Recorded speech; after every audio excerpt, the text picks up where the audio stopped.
আপনাদের সবাইকে আমি আন্তরিক প্রীতি এবং শুভেচ্ছা জানাচ্ছি।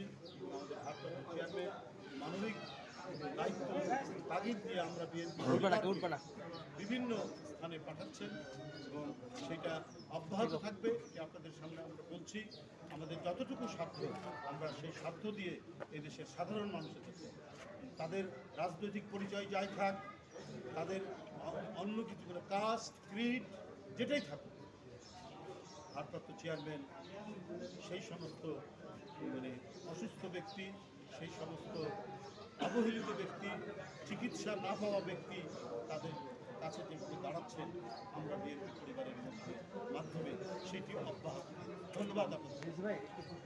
আপনারা বলছিলেন একটু আগে যে সহিংসতার দায় আসলে যারা আগে করেছে তারাই করেছে। ঘটনা হচ্ছে যে এই মানবতা অপরাধ যেটা হয়েছে ভারতে বসে গিয়েছিলাম, ইন্টারভিউ দিচ্ছেন, তিনি বলছেন এই অপরাধের সাথে তিনি জড়িত নন, কিন্তু 17 তারিখে সেই মানবতা বিরোধী অপরাধের দায় তার বিচার দিতে যাচ্ছে এবং সেখানে একটি রায় আছে, রায়ের তারিখ নির্ধারণ করা হচ্ছে।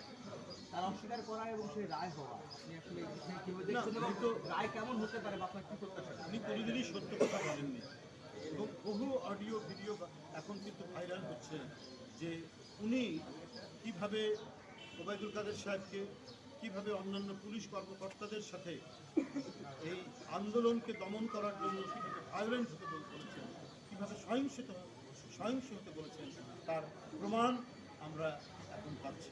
এবং তিনি এই দমন করার জন্য, এই আন্দোলনকে দমন করার জন্য তিনি আইন শৃঙ্খলা বাহিনীর প্রধান ব্যক্তিদের সাথে ডেকেও তিনি ভৎসনা করেছেন দুই একজনকে, যে অমুক যদি পারে, পুলিশ যদি পারে, র্যাব যদি পারে, তাহলে আপনি পারবেন না।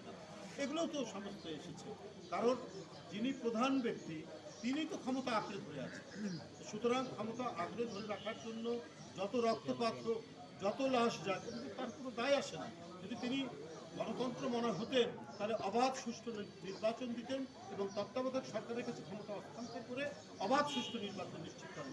সেই কাজটি করেননি বলেই আজকে প্রমাণিত যে তার কাছে ক্ষমতাটাই বড় বিষয় ছিল, মানুষের জীবন বড় বিষয় না। তাই শিশুর রক্ত ঝরিয়ে, কিশোরের রক্ত ঝরিয়ে, রিক্সাওয়ালার রক্ত ঝরিয়ে, শ্রমিকদের রক্ত ঝরিয়ে তিনি ক্ষমতা আঁকড়ে ধরে রাখতে চেয়েছেন, যার কারণে ১,৫০০ মানুষ নিহত হয়েছে এই আন্দোলনে। শেখ হাসিনার নির্দেশে পুলিশের গুলিতে, আইন শৃঙ্খলা বাহিনীর গুলিতে ৬০০ ছেলে মেয়ে অন্ধ হয়ে গেছে তাদের ছোড়া আপনার গুলিতে। সুতরাং এর বাইরে উনি এখন নিজের আত্মপক্ষ সমর্থনের জন্য, নিজেকে ভালো সাজার জন্য আন্তর্জাতিক মিডিয়ায় এই কথা তিনি বলছেন।